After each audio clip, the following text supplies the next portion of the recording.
Sebagai peserta Latsar CPNS tahun 2021, saya ditugaskan untuk membuat mind mapping etika publik. Hai teman-teman, perkenalkan nama saya Lestaria Sopianti Blubarus SPD, Angkatan 58 Kelompok 3 nomor urut 26.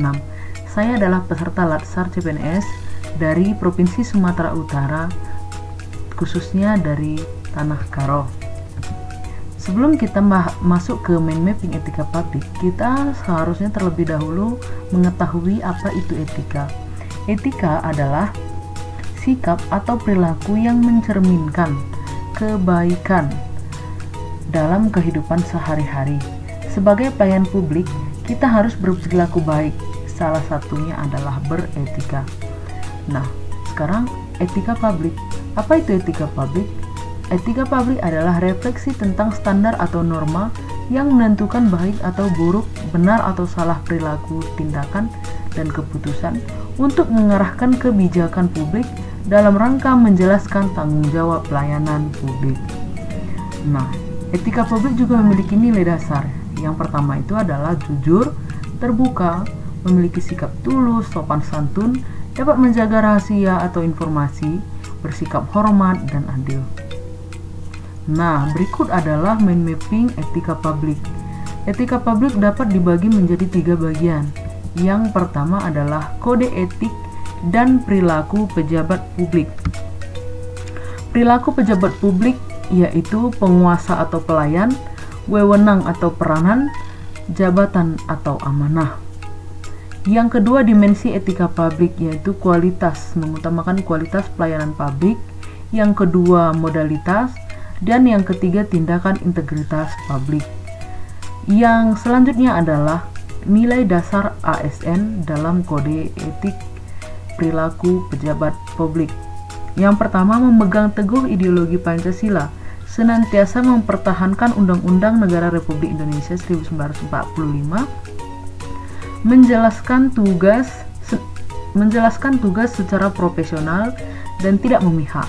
Selanjutnya, membuat keputusan berdasarkan prinsip keahlian, memelihara dan menjunjung tinggi standar etika luhur, mempertanggungjawabkan tindakan dan kinerjanya kepada publik, memiliki kemampuan dalam melaksanakan kebijakan dan program pemerintah, memberikan layanan kepada publik secara jujur, tanggap, cepat, akurat, berdaya guna, berhasil guna, dan santun. Selanjutnya, mengutamakan kepentingan berkualitas tinggi.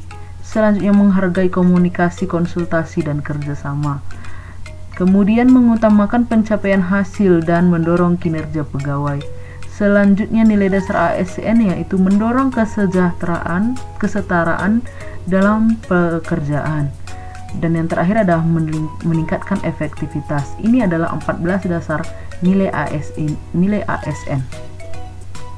Yang selanjutnya adalah ASN juga memiliki kode etik, yaitu jujur, tanggung jawab, dan berintegritas tinggi, cermat dan disiplin, melaksanakan tugas sesuai dengan peraturan perundang-undangan yang berlaku, sikap hormat, sopan, dan tanpa tekanan, melaksanakan tugas sesuai perintah atasan, menjaga keberhasilan yang menyangkut kebijakan negara, menggunakan kekayaan negara secara bertanggung jawab, efektif, dan efisien, menjaga agar tidak terjadi konflik, memberikan informasi secara benar, dan tidak menyalahgunakan informasi intern negara.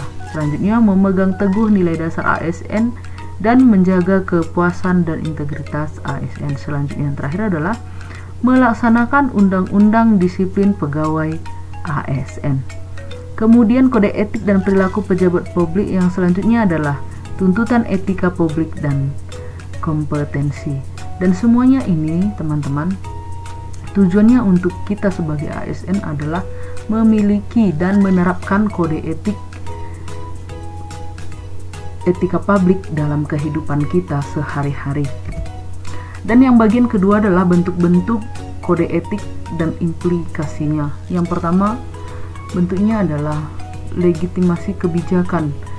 Ada 3 bagian legitimasi kebijakan, yaitu legitimasi kekuasaan, legitimasi sosiologi, legitimasi etis. Yang selanjutnya adalah konflik kepentingan, kemudian bentuk sumber kode etik atau sumber-sumber kode etik ASN, Kemudian implikasi kode etik dalam pelayanan publik, bagaimana kode etik tersebut bisa diimplikasikan atau bisa diaktualisasikan dalam pelayanan publik. Jadi tentunya kode etik ini adalah untuk mencapai tujuan kita sebagai ASN, yaitu sebagai pelayan publik. Selanjutnya yang ketiga adalah aktualisasi etika ASN, yaitu perbuatan tercela, melanggar hukum, harus memanfaatkan sumber daya publik, absen sidik jari, penerimaan tenaga honorer, pemberian hadiah atau tanda cenderamata, kemudian terpidana korupsi, menjabat kembali, whistleblower atau membocorkan informasi, pengunduran diri dari pejabat, Baharudin Lopa, penegak hukum yang jujur, pelatihan wali kota dalam penjara, kebocoran UN, konflik kepentingan dalam pengadaan. Jadi ini adalah aktualisasi etika ASN. Jadi teman-teman, sebagai ASN kita adalah pelayan publik yang harus berkualitas. Jadi pesan saya adalah tetap utamakan kualitas pelayanan publik. Jadi sekian video kali ini, semoga dapat bermanfaat dan nantikan video kami selanjutnya.